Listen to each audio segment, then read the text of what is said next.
mentionner un truc, justement, c'est pas une question, mais je voudrais féliciter Sabine parce que j'ai trouvé son exposé extrêmement intéressant. Vraiment. Merci Oui. beaucoup, Paul. Alors du Il y coup, aura... comme il y a des questions, je pense qui peuvent intéresser plusieurs personnes, je vais essayer de remonter dans le fil du chat. Je voyais qu'il y avait une question d'Ingrid. Pouvez-vous, s'il vous plaît, donner un exemple de type de vulnérabilité pour chacun des niveaux? Alors, j'aimerais bien Ingrid, mais c'est que parfois, même entre pentesters, on n'est pas d'accord. En fait, ça dépend effectivement de votre secteur d'activité, de la criticité de l'application que vous utilisez, qui permettra de déclarer le niveau de criticité de votre faille. Bon, après, il y a des grands classiques, hein. Par exemple, si vous avez un contrôle total de l'AD de votre application, bon, bah, vous avez tout compromis, vous pouvez faire de la latéralisation. Là, il n'y a pas trop de sujets. Après, sur celles qu'on voit la plupart du temps passer, c'est plutôt sur des applications qui sont classées comme critiques chez nous. Du coup, je vois plutôt passer du highly critical ou du critical. En highly critical, par exemple, ça peut être une application dans laquelle vous avez la possibilité de charger un document, par exemple, je sais pas, un devis, et qu'il n'y ait pas de contrôle sur le type de document que vous pouvez télécharger. Et que du coup, un acteur malveillant pourrait tout à fait intégrer un fichier texte contenant peut-être un virus ou un programme malveillant juste en voulant télécharger un document et sur lequel il n'y aurait aucun contrôle. Donc ça peut totalement dépendre et parfois les pentesters ne sont pas d'accord. Donc, ce qui fait que nous, en termes de procédure, à chaque fois que l'on fait un pen test, il y a donc la personne qui a fait le pen test et relecture systématique par un autre pen tester pour confirmer la classification.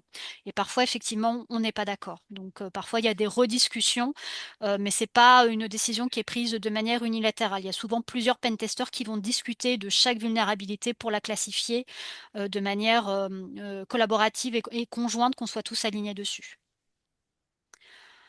Après, je voyais qu'il y avait beaucoup de questions sur l'IA. Alors, ça tombe très très bien parce que figurez-vous que juste avant de me connecter pour faire cette présentation, on a eu une longue discussion entre pentesters et coordinateurs pour bah, un peu voir ce qu'on peut faire au niveau de l'IA. Alors, je vous le cache pas, hein, les pentesters, l'IA l'utilisent au quotidien. On l'utilise pour tester des scénarios. Si on ne maîtrise pas un langage particulier, on peut demander à certaines IA de nous aider dessus. Donc, c'est totalement un outil qui est utilisé au quotidien par des pentesters. Alors, nous, en l'occurrence, celle qui aujourd'hui, mais ça change très vite, hein, est la plus performante, c'est Claude. Pour nous aider sur des pentests. Et il y a un des commentaires sur lequel je suis totalement alignée, hein, celui de Philippe. L'IA va aussi aider les attaquants. Bah, du coup, on est aussi obligé d'utiliser parfois les outils des attaquants pour pouvoir mieux se protéger. Et n'oubliez pas que le pentester, son mode de fonctionnement, c'est celui d'un attaquant. Donc, si un attaquant utilise une IA, eh ben, le pentester utilisera le même type d'outil pour essayer de pénétrer dans le système. Donc, concernant est-ce que ça va remplacer les pentesters? Alors non. Aujourd'hui, l'IA, en tout cas, est un outil d'aide très utilisé et qui nous aide sur beaucoup de choses, en particulier quand c'est énormément de données ou de contrôle à faire. Par contre, on ne voit pas de remplacement complet. Alors, je vois que Shannon a été mentionné. Moi, évidemment, quand j'ai vu les premières démonstrations de Shannon, bah, tout de suite, je suis allée voir mes pentesters pour leur demander un peu leur avis. Ça ne les a pas du tout impressionnés. Pour eux, Shannon, c'est pas ce qui va révolutionner le pentest. Par contre, Mythos pose beaucoup plus de questions. Donc, pour ceux qui ne le connaissent pas, c'est un outil développé par Anthropic qui n'a pas été rendu public parce qu'apparemment, il est tellement efficace qu'il a même fait peur à Anthropic. Donc, on a déjà certains de nos responsables sécurité qui ont dit, bon, et Mythos, vous l'avez, on l'aura quand? Alors, non, non, on va se calmer. Voilà, pour l'instant, Mythos n'est pas accessible, mais on se pose plus de questions sur ce type d'IA dans le cadre de Pentest. Mais aujourd'hui, c'est clairement un outil, un levier très important, mais ça ne remplacera pas le pentester. Ne serait-ce que pour certains types de tests d'intrusion, hein. Si vous faites une red team avec du social engineering, l'IA va peut-être vous aider à préparer votre script, etc. Faire peut-être de la recherche d'informations pour pouvoir piéger votre victime, mais ça risque d'être un humain qui va passer le faux coup de fil pour se faire passer par exemple pour un support informatique et vous demander voilà, vos identifiants pour vous dépanner sur une fausse panne. Voilà. Donc aujourd'hui, non. Une IA qui fait 100% comme un pentester, pas encore. On verra dans le futur. Mais pour l'instant, c'est plutôt un outil qui est très largement utilisé pour avoir les mêmes armes que les attaquants. Qu'est-ce que j'avais vu? Bah voilà, Luc qui proposait effectivement, voilà, les IA très bonnes pour auditer du code, trouver des vulnérabilités potentielles, effectivement. Donc nous, on l'utilise également pour avoir des idées de scénarios, ce genre de choses. Qu'est-ce qu'il y avait d'autre? Oui, alors un commentaire, effectivement, je m'excuse si c'était pas assez clair. Effectivement, Tiberiu, les documents que vous risquez de voir passer sont topés Red Team, hein. À la base, le Tiberiu, c'était pour faire du red timing. Et à la fin, ils ont rajouté du coup des best practices sur la Purple. Donc ne soyez pas étonnés si vous voyez un document Red Team. Également, côté Tiberiu, c'était en tout cas le document de base sur lequel s'est ensuite greffé le concept de Purple Team. Un très bon commentaire également de Jean-Jacques. La préparation semble poser et reposer les mêmes questions. Ne sont-elles pas consolidées dans des bonnes pratiques quasi universelles? Je suis totalement d'accord. Ce que je vous ai présenté, ça, enfin, en tout cas, moi, quand j'ai travaillé sur le sujet, c'était aussi par rapport à ma pratique du terrain, parce que donc il y avait eu des purple qui avaient été testés. Et bah, ça n'avait pas fonctionné et je ne comprenais pas trop pourquoi, ce qui avait pu bloquer. En fait, c'était effectivement un manque de préparation, pas forcément le bon type de profil, le type d'animation et le type de suivi. Donc parfois, c'est parfois les solutions peut-être les plus sens commun, on va dire, qui me paraissent le plus logiques, qui par manque de temps et de ressources ne peuvent pas être mises en place, mais finalement, on s'aperçoit que ça peut être des leviers assez importants. Donc c'est vrai que même en dehors d'un simple pen test, avoir des gens qui soient organisés, structurés, faire des suivis, produire des KPI, savoir être pédagogue dans son approche, faire de l'accompagnement client, bah, je pense que ça marche effectivement dans tous les secteurs et quelle que soit votre activité en matière de cybersécurité. La personne responsable de la Purple peut-elle être indifféremment interne ou externe à l'entreprise? Alors là, je pense que ça peut être tout à fait les deux. Moi, à l'époque où j'étais responsable de Purple, j'étais interne à l'entreprise, mais j'étais ni dans la Red ni dans la Blue. J'étais directement rattachée à la RSSI en tant qu'assistante RSSI.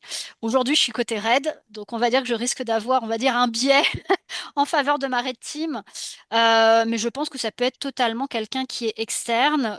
Moi, sur le type de profil que je vous ai un peu détaillé, ça n'a pas forcément besoin d'être un expert technique, mais un vernis cyber est nécessaire pour pouvoir communiquer de la bonne façon, et plutôt profil communicant et pédagogique. Un autre élément, moi, que je trouve important, c'est également maîtriser plusieurs méthodos de gestion de projet, d'être quelqu'un de très organisé, parce que sur certaines Purple, vous pouvez avoir beaucoup d'actions et de correctifs à mettre en place, donc c'est bien d'avoir des méthodos de suivi. J'essaye de descendre encore dans le chat. Après un pentest suivi, des modifications recommandées, combien de temps une entreprise peut-elle espérer ne pas être victime de nouvelles cyberattaques? Alors, Philippe, c'est un grand sujet. Donc, comme je le mentionnais, hein, un pentest ne vous sécurise pas ad vitam aeternam sur votre application. Il faudra en faire régulièrement. La seule chose qu'on pourra vous garantir, c'est qu'a priori, une attaque classique sur un pentest ou complexe si vous faites une purple, a priori, ce chemin-là sera bloqué pour votre attaquant. Donc, vous pouvez tout à fait être attaqué le lendemain d'un pentest, mais peut-être sur un autre chemin que celui que vous avez corrigé via le pentest. Donc, le pentest et la purple ne résout pas tous les problèmes. Gardez bien en tête que c'est un exercice régulier et que ça doit vraiment s'intégrer dans de l'amélioration continue. Parce que malheureusement, les attaquants trouveront toujours une nouvelle faille, une nouvelle façon de faire. Donc, c'est un exercice régulier. Et voilà, vous avez bouché un trou dans la raquette, mais le trou d'à côté, bah, ce sera peut-être un autre pentest ou malheureusement une cyberattaque qui vous le fera découvrir. Je vérifie, mais je crois que j'ai fait la totalité des Jacques questions. Labidurie avait sa main levée, Ah à moins oui, que ce soit une erreur, hein. Jacques, tu avais une Non, question non, à non, poser? non, non, c'est une erreur. Désolé, j'ai erreur. Enfin, bon, je peux quand Ah même ben moi qui cherche depuis tout à l'heure commenter comment on lève la main, parce je que crois c'est que tu avais vraiment, trouvé. vraiment, c'est de très très bon niveau. Autant merci pour cette présentation de la Purple Team, qui est effectivement assez nouveau, nous, dans notre milieu. Et merci aussi pour cette belle présentation des normes ISO et de la 27000 en particulier. Et j'ai bien aimé le fait de dire que ce n'est pas le fait d'être certifié 27000 malheureusement, n'est pas un gage de sécurité. Mais en tout cas, c'est un gage qu'on fait tout pour bien gérer cette sécurité, même si on n'arrive pas toujours. Tout à fait. Merci beaucoup. je crois que pour la partie Purple, j'ai répondu à toutes les questions. Donc, je ne sais pas s'il y en a du coup pour Paul sur la partie ISO. Merci à tous. S'il y a aussi des questions pour Paul Richy, Alors, j'ai vu deux, trois éléments qui s'apparentent à des questions. D'une part, effectivement, que le présentiel à la FNOR et aux commissions de normalisation, ça représente un gros budget et une gestion logistique importante. Donc, la vision est forcément pour beaucoup de raisons, préférable. Ce que je mentionne, c'est simplement que ça modifie aussi la rédaction des normes, parce que on incorpore moins de relationnel, et puis en plus, on sépare, pour des raisons toujours de commodité, le timing des réunions entre les différents working groups. Je n'ai pas précisé, mais il y a 5 working groups dans le SC27. Le 1 et le 4 représentent la série 27000. Le 2 représente le chiffrement, enfin en gros. Hein. Le 3, les systèmes de certification qui ne sont pas certification managériale. Et le 5, c'est la vie privée. Et donc, s'ils se rencontrent moins, ça nuit aussi au dialogue. Et puis, la question suivante, alors là, elle est intéressante parce que je n'avais pas expliqué. La question, c'est la France doit-elle respecter les normes ISO ou seulement les normes AFNOR? Ben, en fait, d'une manière générale, les normes telles qu'elles étaient conçues, ça a été des normes d'adhésion. Donc, par exemple, les normes ISO, on peut en principe ne pas les respecter. Si on les respecte, on doit les suivre comme elles ont été rédigées, mais elles ne sont pas automatiquement d'application obligatoire. Elles peuvent le devenir dans certains cas, soit par le biais de réglementation, soit par le biais de contrats. Et c'est en ce sens que je disais tout à l'heure que les normes étaient des enfants de la mondialisation. C'est pour faciliter les échanges que l'on fait des normes ISO. Pour les normes AFNOR, ben, il faut savoir que les normes européennes et les normes AFNOR, et ça dépend un petit peu, certaines de ces normes sont d'application obligatoire quand elles paraissent.